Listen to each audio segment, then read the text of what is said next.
So let me move now to the second story we want to cover, which is the, I think, rather remarkable fact that just this week, the CIA released some documents from its archive regarding the assassination, the 1963 assassination of John F. Kennedy, so almost 60 years ago.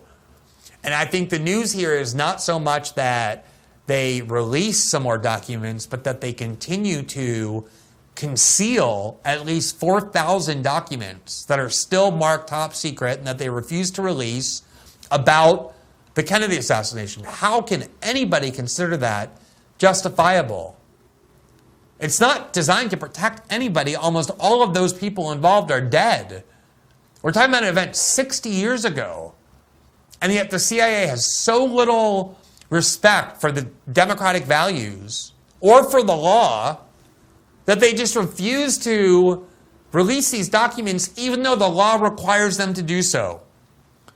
Some of you might recall, who are old enough, that in the early 90s, Oliver Stone, then the most successful and influential director in Hollywood, he had won 3 Academy Awards for Platoon and other films that he directed, had produced a film about JFK that imagined, not asserted, but just imagined fictionally a different scenario about how to understand what happened, suggesting it was highly unlikely that the President of the United States was killed by a single gunman acting alone who just so happened to have all kinds of connections to the CIA, and then right before he could speak, the day after or the day of the murder, someone just was able to walk right up to him, Jack Ruby, and shoot him. And ever since that film and the success of it, there has been a lot more awareness on the part of the American people that they know the truth has been kept from them. This film ended with a screen noting that the documents that would shine light on what actually happened, that the Warren Commission used to conclude that this was a lone gunman, there was no conspiracy, that the House used to investigate, were marked top secret and would not be released until 2037. And that pressure that got created in the wake of that film basically forced the hand of Congress, and Congress enacted a law that required all documents to be declassified and released to the public relating to the JFK assassination by 2017, 5 years ago. And yet, to this day, there are still 4,000 documents the CIA refuses to release, just in blatant violation of that law, that required them to release it. Now, what entitles the CIA to do that, to act as its own government and to simply ignore the law? Apparently, they're getting away with it. One of the videos that we produced here on Rumble prior to beginning this show, about 7 or 8 months ago, asked the question, why is it that Donald Trump failed to pardon Julian Assange and Edward Snowden? Despite reports, and I was getting these reports privately at the time, that he was very, very close to pardoning at least Snowden, not quite as close to pardoning Assange, but strongly considering it. And one of the things I explained was that the reason they initiated that second impeachment against him, even though he was leaving office and there was no reason to do it, it would never have gotten him out of office, was because it was a sword of Damocles over his head to control him. Because Republicans in the Senate, Marco Rubio and Lindsey Graham, the kind that serve the national security state, were petrified and angry that Trump was even considering pardoning people like Julian Assange and Edward Snowden, and basically said to him, if you do that, we will vote to convict you and you will never be able to run again. But what they were also worried about was not just the pardons of Assange and Snowden, but also the fact that Trump was very likely to declassify all of these documents he had been vowing to for years. And he left office without doing so, and I regard that as one of the main reasons why.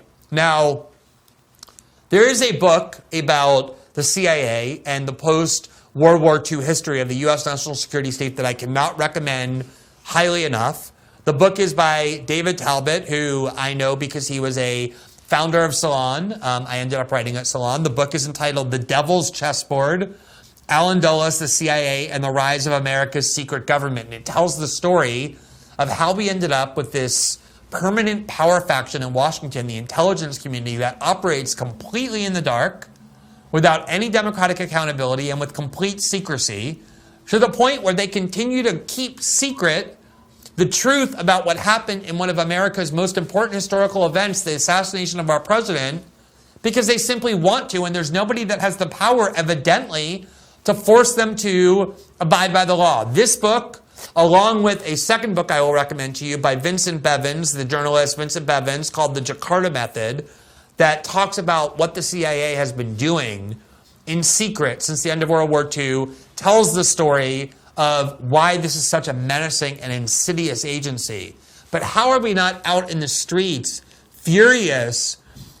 How are we not out in the streets furious that the CIA just refuses to reveal these documents that we have the right to see when the law requires them to do so? JFK's nephew, Robert Kennedy Jr., the son of JFK's brother, Robert Kennedy, who also was assassinated, posted this week a tweet about a segment Tucker Carlson did on the CIA, and he wrote, quote, "The most courageous newscast in 60 years, the CIA's murder of my uncle, was a successful coup d'etat from which our democracy has never recovered." As I said, Allen Dulles, I talked about this last night, was probably the second or third most powerful person in Washington, maybe the most powerful in the 1950s, when he ran the CIA until John Kennedy fired him in 1961 because he blamed Dulles for the failed fiasco in the Bay of Pigs invasion in Cuba. And Dulles had every reason in the world to want to kill Kennedy, as did a lot of people in the CIA. But here, let me show you part of what Tucker Carlson said about why, under the Trump administration, these documents were not released, despite the law requiring that they should be, and despite Trump's repeated promises to do so. Americans have trusted their government less with every passing year since the killing of John F. Kennedy. Maybe this is why. And people have known this for a long time. The people who knew would include every director of the CIA since November of 1963. And that list would include Obama's CIA director, John Brennan, one of the most sinister and dishonest figures in American life. That list would also include, we are sad to say, our friend Mike Pompeo, who ran the CIA in the last administration. Mike Pompeo knew this. We asked Pompeo to join us tonight, and though he rarely turns down a televised interview, he refused to come. We hope he will reconsider. First of all, I'm really glad that Tucker emphasized the role that Mike Pompeo played here, because Mike Pompeo has deceived a lot of trusting Trump supporters who assume that because he was Trump's CIA director and then Trump made him Secretary of State, that Mike Pompeo must be a believer in America First or MAGA foreign policy. Mike Pompeo is everything but that. He is the most standard, old-school establishment Republican that exists.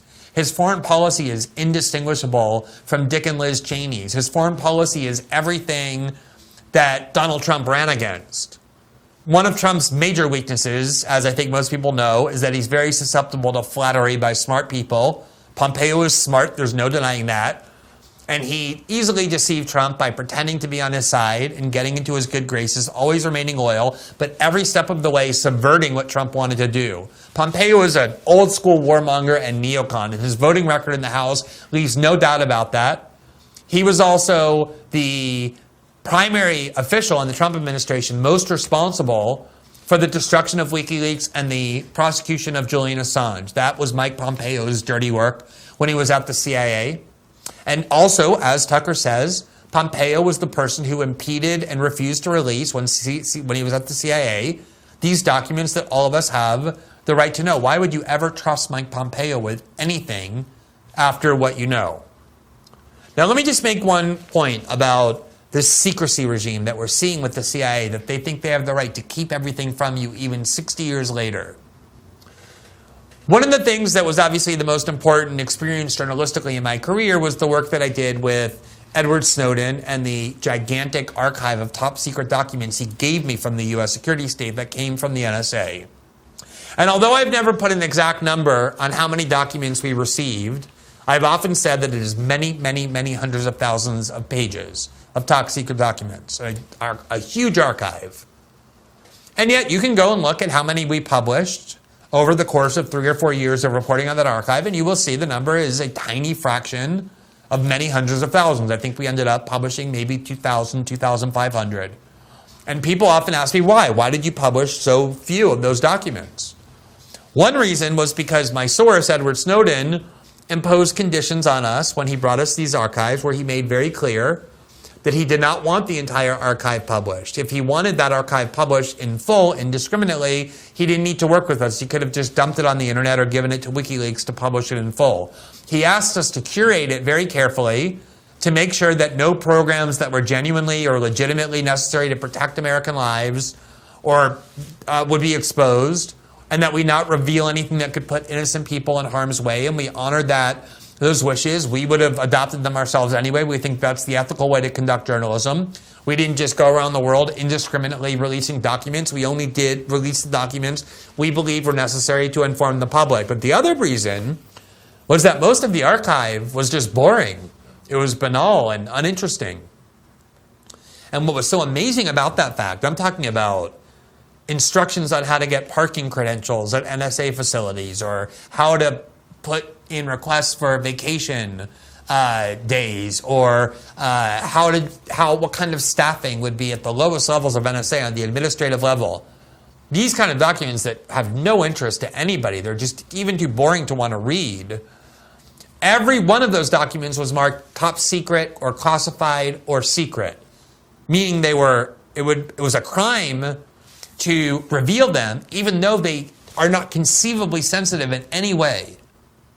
And what does this show? Something very important. It shows that the U.S. security state regards everything they do as presumptively secret. That's not how that's supposed to work, classified information. We're supposed to have a government that is presumptively transparent. We're supposed to have access to everything the government is doing, except in those rare cases when they need to make it secret for legitimate reasons like troop movements or to protect things that are genuinely sensitive in national security. Or let me put this another way, a kind of broader and more principled way. I think this is the crucial point to understand if you think about it this way. And it's a reason why I talk so much about the U.S. security state and the dangers it poses. If you think about a healthy society, how a healthy democracy functions, we the citizenry, would know essentially everything that our government is doing. That's why they're called public servants or the public sector. It's supposed to be public and open and transparent. We're supposed to know what our government is doing because they're doing it with our money and in our name. And it's supposed to be a democracy, which can only happen if we know what our government is doing so we can make informed decisions. And by contrast, they're supposed to know basically nothing about us. That's why we're called private citizens. Our lives are supposed to be private.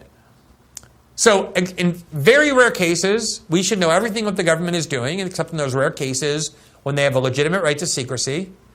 And except in very rare cases, like when they get a search warrant because they can prove that we're likely to have been involved in a crime, they're not supposed to know anything about us. We're supposed to be private citizens. They're not supposed to keep dossiers on us.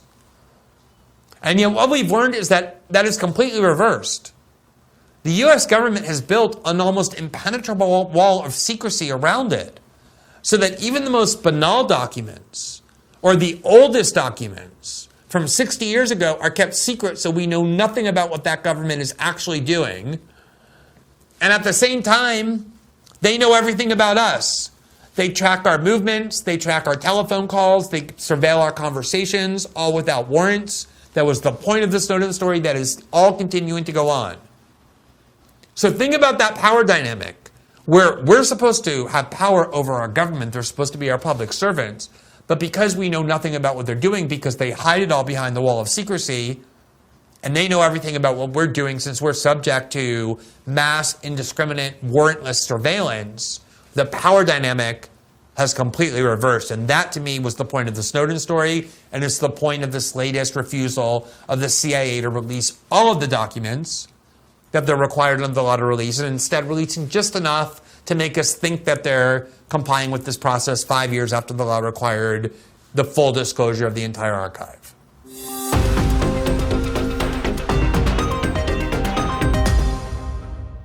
Thanks for watching this clip from System Update. Catch our full shows for free, live weekdays at 7 p.m. Eastern on Rumble, and join our locals community at greenwald.locals.com for all of my written journalism, exclusive after-show Q&As, and more.